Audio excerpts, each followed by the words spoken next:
महाविद्यालय Dholpur associate professor समाजशास्त्र। मैं आज आपको प्रमुख समाजशास्त्री डॉक्टर जी.एस. घुरिये के बारे में के विचार और उनके जीवन परिचय के बारे में जानकारी देती हूँ। सबसे पहले शॉर्ट आंसर क्वेश्चन के हिसाब से पहले मैं उनके जन्म के बारे में, उनकी शिक्षा, उनकी पुस्तकें, उनके बारे में थोड़ी आपको जानकारी दे दूँ। उसके बाद में हम आगे के जो लेक्चर होंगे उसमें हम उनके विचारों के बारे में जानकारी प्राप्त करेंगे।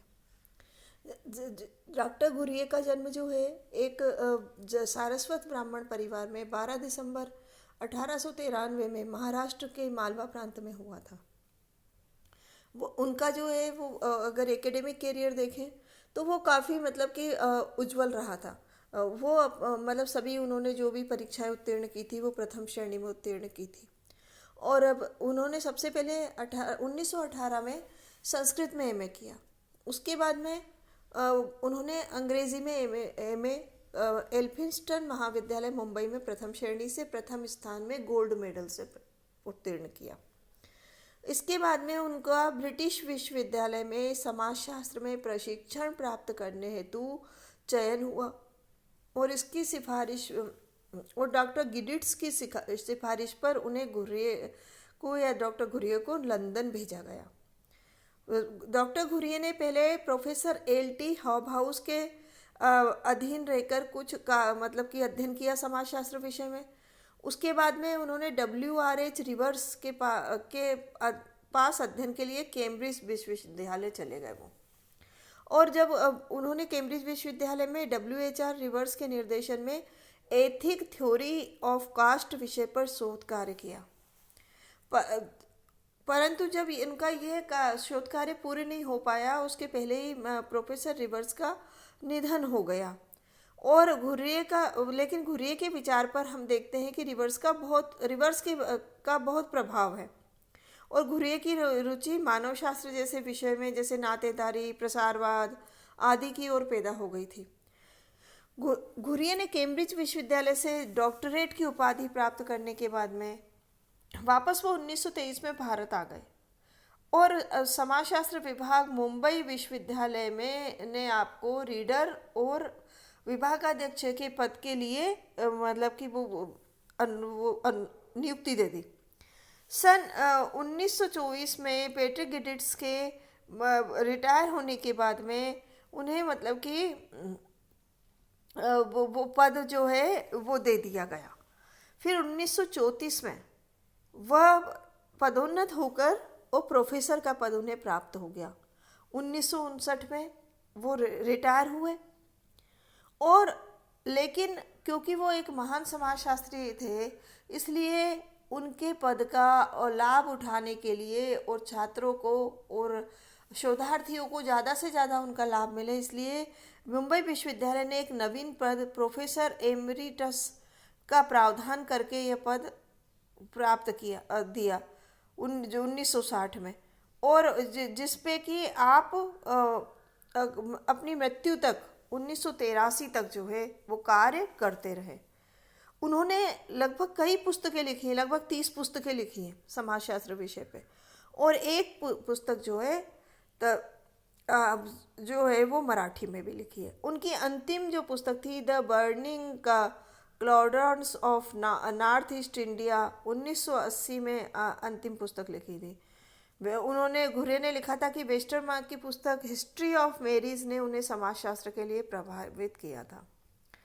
उनके शिष्य जो है विश्व स्तर के समाजशास्त्री बने और उनमें से कुछ हैं doctor M N. Shrivasan, K M. Kapadia, A R. Desai, Y B. Damle, M N S. Rao आदि।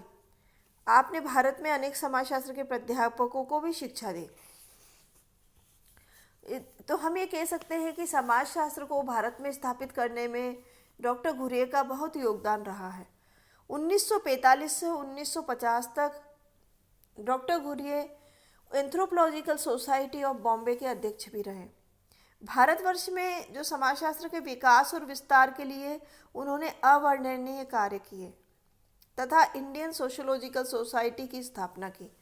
इस सोसाइटी के तत्वाधान में भारतीय स्तर के प्रथम समाजशास्त्री पत्रिका सोशियोलॉजिकल बुलेटिन का भी प्रकाशन प्रारंभ हुआ। और जिसके कि आप 1966 तक प्रथम अध्यक्ष भी रहे। जीएस घुर्ये जो है समाजशास्त्र के को एक महत्वपूर्ण विषय के रूप में स्थापित किया। उनकी कार्यकुशलता, वैज्ञानिक सोच, लेखन निर्देशन की अभूतपूर्व क्षमता, अध्ययन अध्यापन का संगठन और उसी के कारण समाजशास्त्र विषय को बहुत कम समय में संपूर्ण भारतवर्ष में एक स्थापित विषय के रूप में मान्यता प्राप्त हुई। भारतीय समाज में समाजशास्त्री शोध के सिद्धांतों के निर्माण, समाजशास्त्री साहित्य का विकास, ये सब अंतर्राष्ट्रीय अनुसंधान, ये सब जो है वो मतलब कि उन्हीं की देन है। और उन्होंने एक नई समाजशास्त्री पीढ़ी का भी निर्माण किया। उन घुर्ये की प्रमुख, वैसे तो लगभग 30 रचनाएं करी हैं, लेकिन उनकी प्रमुख रचनाएं निम्न हैं। The aborigines so called and their future, Indian sadhus, caste and class in India, cities and civilisation, family and kin and Indo European culture, the scheduled tribes, culture and society, anthroposociological papers, social tension in India, race relation in Negro Africa. ये जो ऊपर जो इनकी ये प्रमुख पुस्तकें जिनका मैंने आपको नाम बताया है, इसमें इन्होंने जो है वो कुछ विषय प्रस्तुत किए अलग अलग। उनके बारे में मैं आपको थोड़ी सी जानकारी दे दूं। जैसे 10 शेड्यूल्ड ट्राइब्स, अनुसूचित जातियां, 1963 में घुर्ये की जो वो है पुस्तक द शेड्यूल्ड ट्राइब्स, उसमें उन्होंने भारतीय जनजातियों की समस्या और उनके समाधान के संबंध में बहुत विस्तार से विवेचन किया। और यह कृति उनकी जो पहले से प्रकाशित पुस्तक थी, जो aboriginal so called and their futures का संशोधित स्वरूप है। इसमें भारत की कुछ प्रमुख जनजातियों, उनके सामाजिक संगठन, धर्म, नातेदारी व्यवस्था, परिवार, विवाह आदि का विवरण दिया गया है। फिर निग्रो अफ्रीका में प्रजातीय संबंध। घुर्ये ने इस पुस्तक में अफ्रीका में प्रजाति पर आधारित भेदभाव तथा निग्रो समस्याओं का विश्लेषण किया। उन्होंने दक्षिण अफ्रीका के प्रजाति तनाव पर भी प्रकाश डाला। भारतीय साधु, घुर्ये की पुस्तक इंडियन साधुज में भारत में साधुवाद, साधुओं के उत्थान, इतिहास, कार्य, वर्तमान में हिंदू साधुओं के संगठन पर प्रकाश डाला। इस पुस्तक में भारतीय साधुओं के संबंध में समाजशास्त्री दृष्टिकोण से बहुत महत्वपूर्ण जानकारी प्रदान की गई। और इसमें मतलब भारत के जो विभिन्न संप्रदाय और पंथ है उनकी भी विस्तार पूर्वक जानकारी दी गई है। नगर और सभ्यता, सिटीज एंड सिविलाइजेशन, घुर्ये की पुस्तक जो है सिटीज एंड सिविलाइजेशन, उसमें नगरीय समाजशास्त्र के क्षेत्र में एक महत्वपूर्ण योगदान है। और नगरों के प्राकृतिक इतिहास, अमेरिका और इंग्लैंड के नगरों का इतिहास, भारत के नगरों की स्थिति, वृद्धि, नगर, राजधानी, विशाल नगर, इन सब के बारे में जानकारी दी है। और उन्होंने इसमें पुस्तक के अंत में मुंबई के विषय में विस्तार से विवरण दिया है। मानव शास्त्री समाजशास्त्र पत्र, एंथ्रोपोसोशियोलॉजिकल पेपर्स, घुर्ये ने समय समय पर कुछ पत्र और लेख जो है मानव शास्त्र और समाजशास्त्र के विषय में लिखे थे। उनको वो अलग अलग पत्रिकाओं में प्रकाशित हुए थे। उन सबको एक स्थान पर संकलित करके उसको एंथ्रोपोसोशियोलॉजिकल पेपर्स का नाम दिया गया। फिर ये संस्कृति और समाज, कल्चर एंड सोसाइटी, घुर्ये ने कल्चर एंड सोसाइटी नामक पुस्तक जो है उसमें सामाजिक विघटन के कारण, संस्कृति के पक्ष में आने वाली समस्याएं, इन सब का विश्लेषण किया है। और आपने हवेली तालुका के 111 गांवों का लोक नगरी अविच्छिन्न की परंपरा में परिस्थितियों को ध्यान में रखकर अध्ययन किया, उसे इस पुस्तक में प्रकाशित किया और इसकी जनसंख्या के आधार पर गांवों का वर्गीकरण किया। हवेली तालुका को आपने समुदाय कहा और उसका वर्गीकरण इस प्रकार है, जनसंख्या के आधार पे, प्रकार के आधार पे और जनसंख्या के आधार पे। तो पहला जो है वो कृषिपुरा है, उसमें उन्होंने रखा 3000 से अधिक की जनसंख्या को। दूसरा है ग्रामा राजा, उसमें 2000 से 3000।